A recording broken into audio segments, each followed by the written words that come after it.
अस्सलाम वालेकुम वरहमतुल्लाहि वबरकातुहू। मैं आपको ना एक आज अहम केस बताने लगा हूँ कि ये पेशेंट हमारे पास आया है। इसकी कंप्लेन थी कि डॉक्टर साहब मेरी जो सेंटर वाली बोन होती है जिसके ऊपर हम बैठते हैं उसके ऊपर पेन है।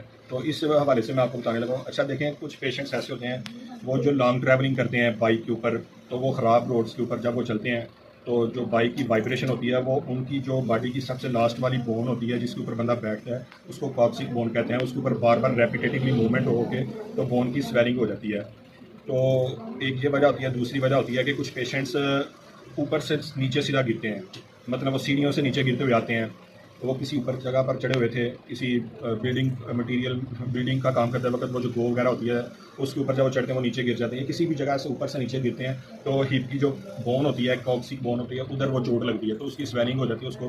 तो उस वजह से हिप की दर्द होती है, हिप में दर्द आती है तो हम उसको कहते हैं कॉक्सीडेनिया। कॉक्सिक बोन की स्वेलिंग हो जाती है, इन्फ्लेमेशन हो जाती है जिस वजह से पेन होती है।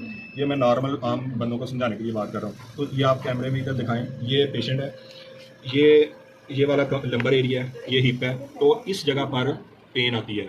मतलब होता क्या है कि जब पेशेंट बाइक के ऊपर बैठा होता है तो रेपिटेटिव या ख़राब रोड्स होते हैं उसके ऊपर इधर बार बार रेपिटेटिव मूवमेंट की वजह से इधर स्वेलिंग हो जाती है, इन्फ्लेमेशन हो जाती है, तो ये पेन आती है या गिरने की वजह से आती है। तो ऐसे में हम दवाइयाँ खा खा के हमारा मैदा ख़राब हो जाता है तो आराम नहीं आता।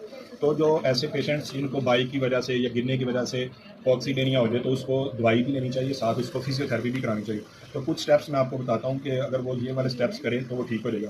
इसमें एहतियात ये करनी है कि जब भी पेशेंट बैठे तो नरम जगह पर बैठे और सोए तो सख्त जगह पर सोए। एक ये बात है। और इससे ऊपर वाली बात ये है कि इसमें कॉक्सिक कुशन मिलते हैं। वो कॉक्सिक कुशन का होता है, वो सीट होती है, सेंटर से होल बना होता है, सुराख होता है, ताकि जब पेशेंट बैठे तो वो जो ये कॉक्सिक बोन है, ये हड्डी है, वो उस सुराख के अंदर जाए ताकि वो ज़मीन से थोड़ी अपलिफ्ट रहे, ज़मीन पर ना लगे। तो ऐसे पेशेंट्स जिनको कॉक्सिक पेन बोन की पेन होती है वो कभी भी नीचे डायरेक्ट ना बैठें बल्कि कॉक्सिक कुशन पर बैठें। अगर आपको वो कुशन नहीं मिलता तो आप रक्शे की पिछले टायर की आप ट्यूब ले लें, जहाँ पर बैठें, जहाँ भी जाएँ उस ट्यूब के ऊपर बैठें। अगर आप कॉक्सिक बोन में सख्त जगह पर बैठेंगे तो आपकी कभी भी पेन ठीक नहीं होगी। तो आए मैं थोड़ा सा कुछ स्टेप्स करता हूँ। इसमें कुछ एक्सरसाइजेज हैं और उसके बाद इलेक्ट्रोथेरेपी है, तो वो सारा स्टेप होगा तो इंशाल्लाह ठीक होगा। ये थोड़ी सी अवेयरनेस थी, मैंने आपको देनी थी तो मैंने कहा चलें। तो ये ज़रा आप ऊपर उठाइए।